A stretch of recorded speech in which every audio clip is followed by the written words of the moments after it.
Bonjour chères étudiantes et chers étudiants, nous allons aborder aujourd'hui le chapitre 6 du cours Elkiné 1006, la dépense énergétique au cours de la marche. Comme vous pouvez le voir en dessous de la dia, nous n'allons voir que la première partie du chapitre et je vous dispense de la fin du chapitre. Par contre, dans la première partie du chapitre, je verrai quelques notions un peu plus en profondeur que dans le syllabus.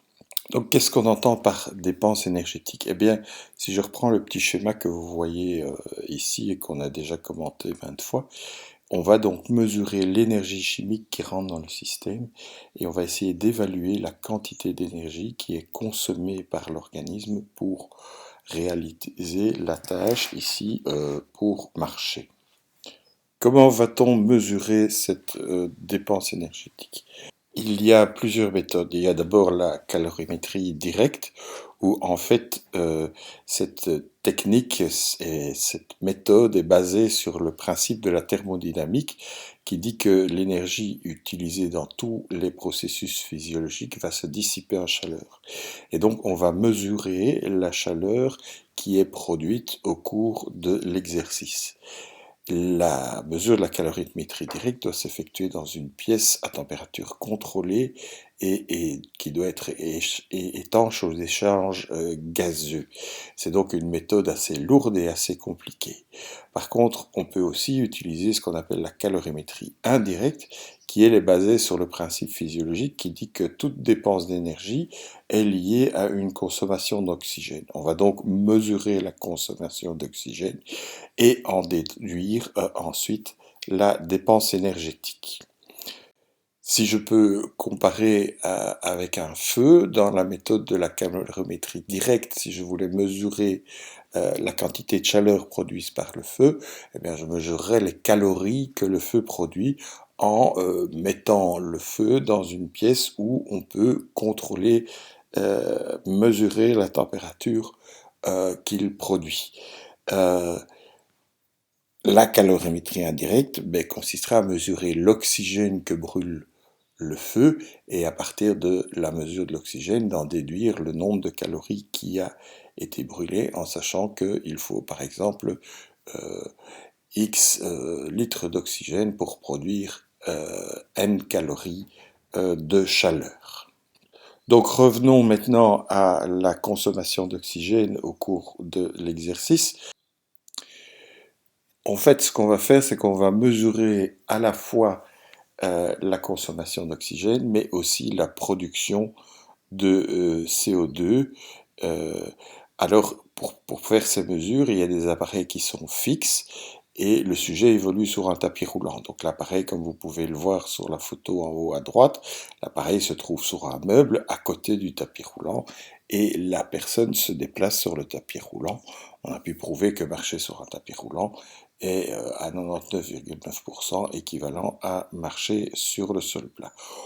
Ou bien on peut aussi, comme c'est présenté sur les deux photos du bas, avoir des appareils portables, c'est-à-dire que le sujet transporte un petit appareil de mesure et les données sont transmises vers une unité centrale par télémétrie.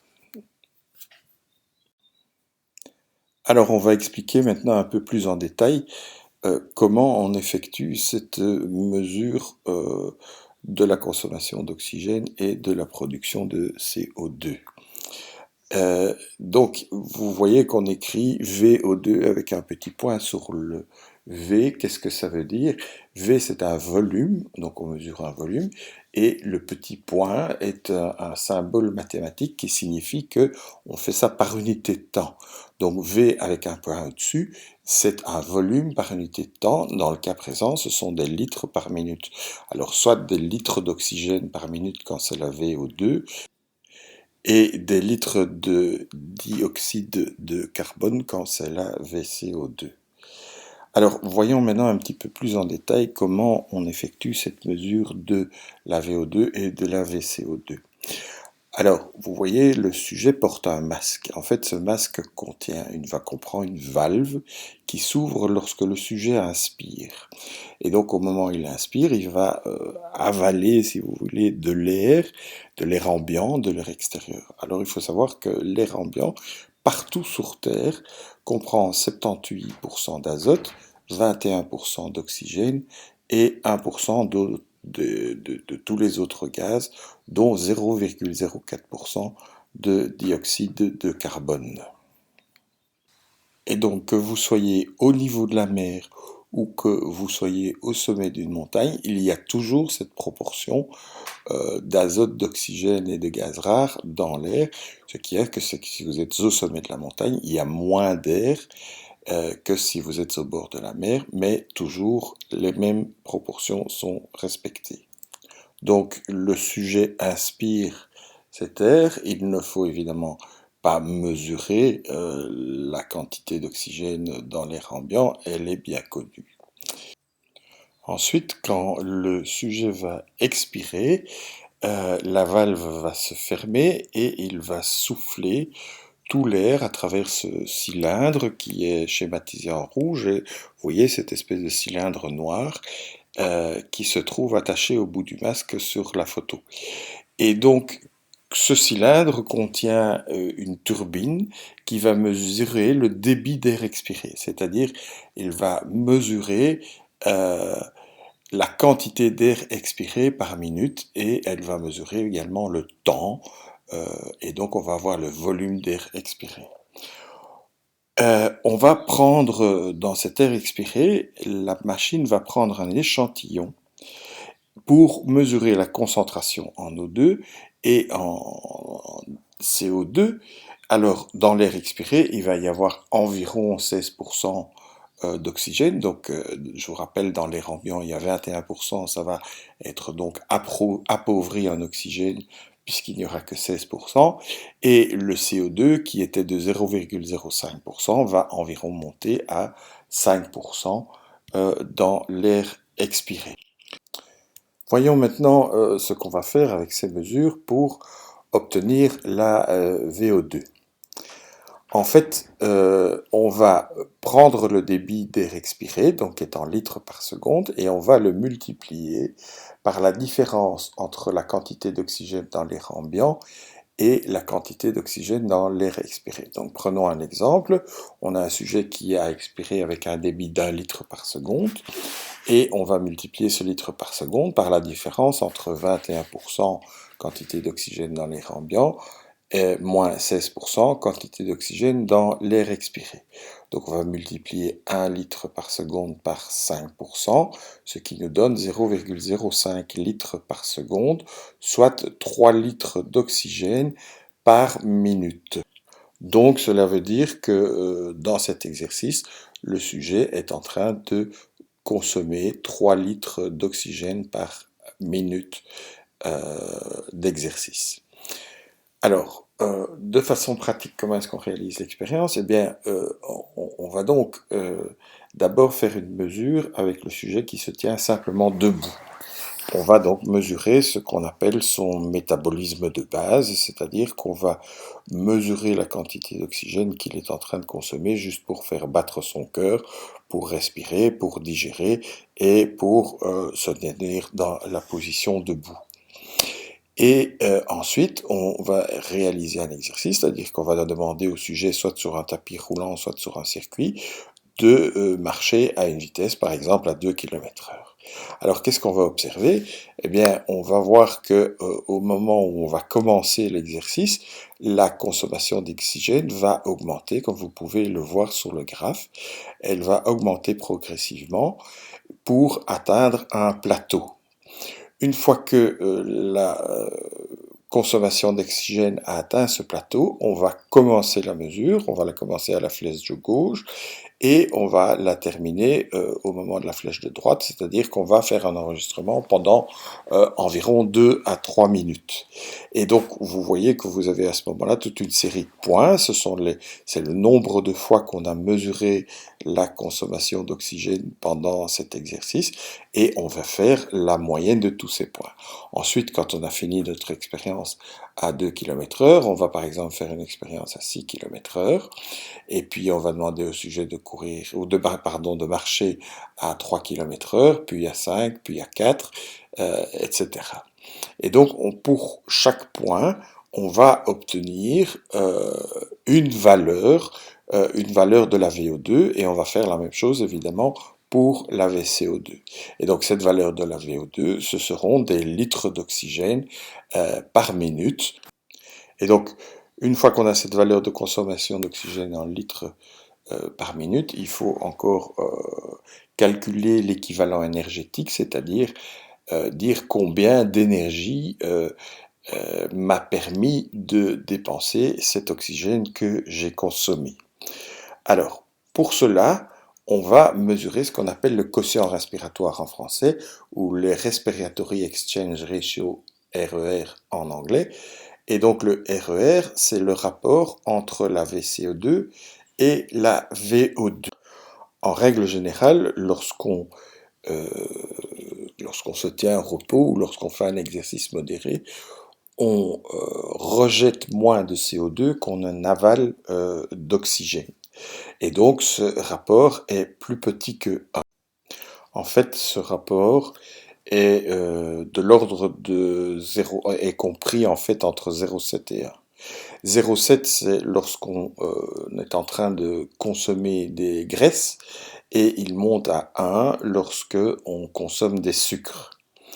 Et donc, le RER va nous servir à deux choses. D'une part, il va nous permettre de contrôler qu'on soit bien en aérobie. Parce qu'en fait, la mesure de la consommation d'oxygène est valable uniquement si le sujet est en aérobie. Si le sujet passe en anaérobie, à ce moment-là, la mesure de la quantité d'oxygène n'est plus suffisante, et il faut également mesurer d'autres paramètres pendant l'exercice. Et donc, si l'exercice, si son intensité devient trop élevée, la production de CO2 va dépasser la consommation d'O2, et on va avoir un RER qui va être supérieur à 1. Dans ce cas-là, l'exercice n'est plus réalisé en aérobie, comme je vous le disais, et on va devoir arrêter la mesure parce que, comme je vous le disais, on ne mesure pas la totalité de la dépense énergétique, rien qu'avec l'oxygène.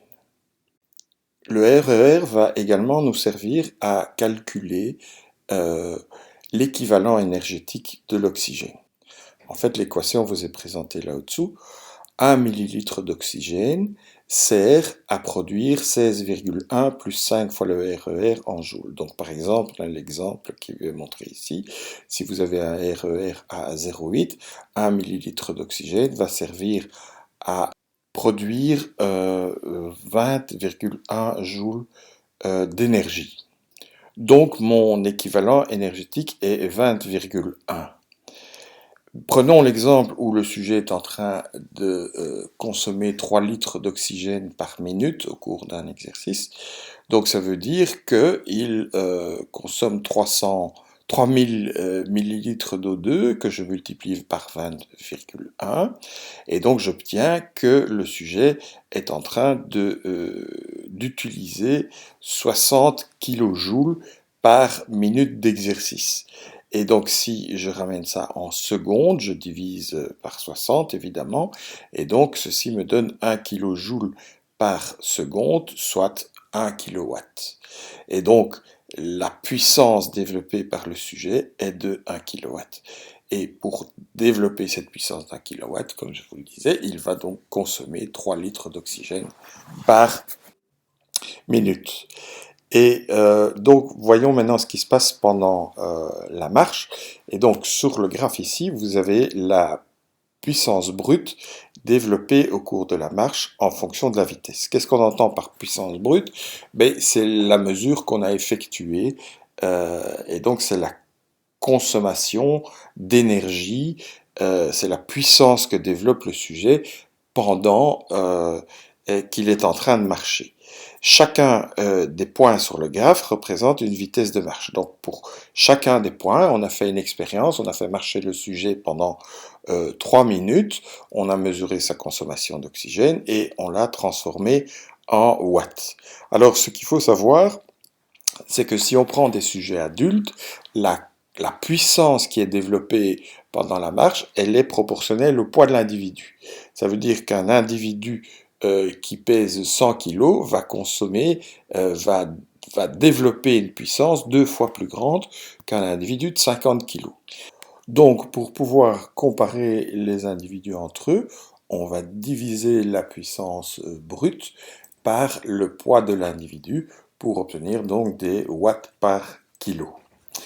Et donc les watts par kilo représentent la puissance qu'il faut développer pour faire avancer 1 kilo d'individu. Donc regardons maintenant la courbe. Alors regardons d'abord ce point-ci qui est le point 0. Ça représente la puissance développée pendant qu'on se tient simplement debout. Et vous voyez que cette puissance est de l'ordre de 2 watts par kilo. Donc un individu qui se tient debout, qui pèse 50 kg, va développer une puissance de 100 watts, soit à peu près la même chose qu'une ampoule.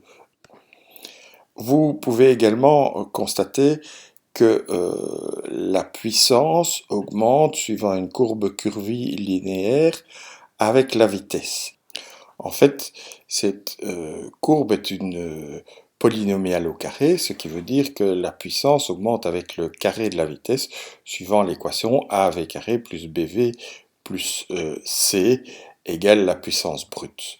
Et donc, ça veut dire que, grosso modo, quand vous doublez votre vitesse, vous allez augmenter de 4 fois votre puissance. Alors, que signifie le petit c qui est là? Le petit c qui est là, c'est la puissance que vous développez lorsque la vitesse est égale à 0. Donc, si vous mettez une vitesse de 0, vous voyez que le premier terme AV carré devient 0, le deuxième terme BV devient 0, et il reste seulement c. Et donc, vous voyez que ce terme c qui représente l'énergie, la puissance développée, à la vitesse nulle, vous voyez que ce c est plus grand que la puissance pendant la station debout. Pourquoi? Eh bien, simplement parce que lorsque vous diminuez la vitesse, vous marchez de moins en moins vite. Mais lorsque vous marchez à vitesse 0, ça veut dire que vous marchez sur place. Et donc la différence entre la puissance debout et la valeur du c, c'est la puissance que vous allez développer pour... Et donc, je vous le disais, la puissance brute, c'est la puissance que l'on développe pendant qu'on est en train de marcher. On peut également calculer la puissance nécessaire pour marcher. C'est ce qu'on appelle la puissance nette. Et la puissance nette, ça va être quoi? Ça va être la puissance brute moins la puissance pour se tenir debout. Donc on va soustraire de la puissance brute, on va enlever tout ce qui concerne la digestion, tout ce qui concerne le battement du cœur, la respiration et tout ça, pour ne garder en fait que la part de la puissance qui est réellement développée pour marcher. Et donc cette puissance nette est également une courbe de fonction AV carré plus BV plus C'. Donc parce que le A et le B sont évidemment le même que dans l'équation précédente, puisqu'on a simplement soustrait une constante. Et si on a soustrait une constante, ça veut simplement dire qu'on a changé la valeur du C, qui est devenue C'. Alors, la puissance, je vous le dis, c'est la quantité d'énergie que vous dépensez par seconde. C'est donc la quantité d'énergie que vous dépensez par unité de temps. On peut également mesurer ce qu'on appelle le coût. Et le coût, c'est non plus la quantité d'énergie par unité de temps, mais la quantité d'énergie par unité de distance. Donc on va mesurer combien d'énergie est nécessaire pour avancer d'un mètre. On obtient alors la courbe qui est en forme de U, là, qui est présentée sur la figure ici, avec les symboles qui sont les triangles noirs. Et le coût, comme je le disais, c'est donc combien d'énergie, combien de joules je dépense par mètre. Et ici également, on va diviser le coût par la masse corporelle du sujet. Et donc, on va avoir des joules par kilo par mètre, comme vous pouvez le voir sur l'unité du coût. Alors, je vais essayer maintenant de vous expliquer en mots quelle est la relation qui existe entre la puissance et le coût métabolique. Donc, la puissance pendant la marche, on pourrait dire, si je veux le dire, expliquer en mots usuels, la puissance pendant la marche, elle est corrélée à l'effort que vous ressentez pendant que vous marchez. Donc, si vous marchez lentement, vous allez sentir que vous faites un faible effort. Et par contre, si vous marchez vite, vous allez sentir que l'effort que vous devez réaliser à chaque instant est beaucoup plus important. Et donc, la puissance augmente avec la vitesse de marche parce que l'effort que vous devez réaliser augmente avec la vitesse de marche. Le coût est lui plutôt proportionnel à la fatigue que vous allez ressentir à la fin de l'exercice, c'est-à-dire à la quantité d'énergie que vous allez dépenser. On va essayer de comprendre ça avec les équations. Donc le coût, on l'a dit, c'est la puissance divisée par la vitesse. Et donc la puissance, c'est une quantité d'énergie, un travail par unité de temps. Et l'inverse de la vitesse, 1 sur la vitesse, c'est le temps divisé par la distance, puisque la vitesse c'est une distance divisée par un temps, 1 sur la vitesse c'est le temps divisé par la distance. Et donc, si vous faites le produit de ces deux, vous voyez bien que vous avez un travail par unité de distance. Mais maintenant, essayons de comprendre ce qu'est le coût en mots. Donc, regardez l'équation du bas, on a dit donc le coût, c'est la puissance fois 1 sur la vitesse. Et donc, c'est le travail réalisé par unité de temps fois le temps divisé par la distance parcourue. Donc, imaginez que vous marchez à très basse vitesse. Votre puissance est faible, comme vous pouvez le voir sur le graphe. C'est-à-dire que l'effort que vous ressentez est faible, est petit. Par contre, vous allez mettre un temps important pour couvrir la distance que vous devez couvrir. Et au bout du compte, le coût, qui est donc la quantité d'énergie que vous allez avoir dépensée au bout du compte, eh bien, il va être important. Si vous marchez à très grande vitesse, la puissance que vous allez développer va être importante. Et même si vous parcourez la distance en un temps très court, la quantité d'énergie que vous allez produire va être importante et que vous allez dépenser plutôt va être importante. Et donc au milieu, il existe une vitesse optimale où ni la puissance développée n'est trop importante et où ni le temps que vous mettez est trop long. Et donc cette vitesse est ce qu'on appelle la vitesse optimale, qui est la vitesse à laquelle vous allez dépenser le moins d'énergie pour avancer sur une distance d'1 mètre.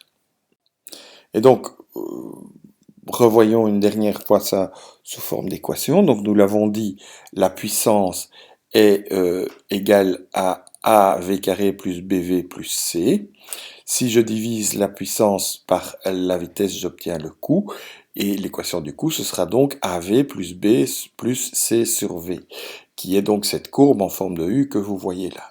Alors on peut essayer de calculer la vitesse optimale, et la vitesse optimale, ce sera la vitesse à laquelle le coût est minimal. Et le coût sera minimal quand la tangente à la vitesse sera horizontale, c'est-à-dire quand la pente de cette tangente sera égale à 0, c'est-à-dire quand dc sur dv sera égal à 0.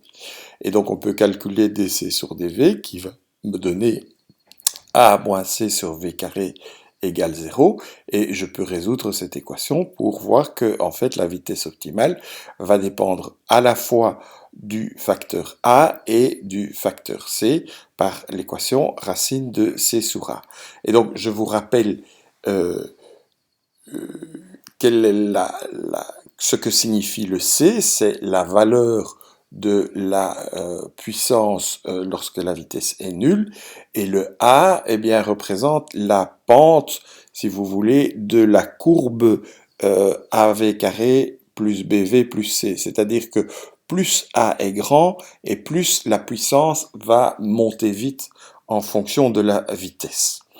Voilà, ceci termine la partie dépenses énergétiques pendant la marche, comme je vous l'ai dit sur la première dia, euh, tout ce qui concerne, tout ce qui se trouve à la page 60 et après, concernant donc le paragraphe concernant la marche des amputés et la marche en pente, eh bien, je vous fais cadeau de cette partie-là. Vous ne devez pas l'étudier. Bon travail pour la suite et à bientôt.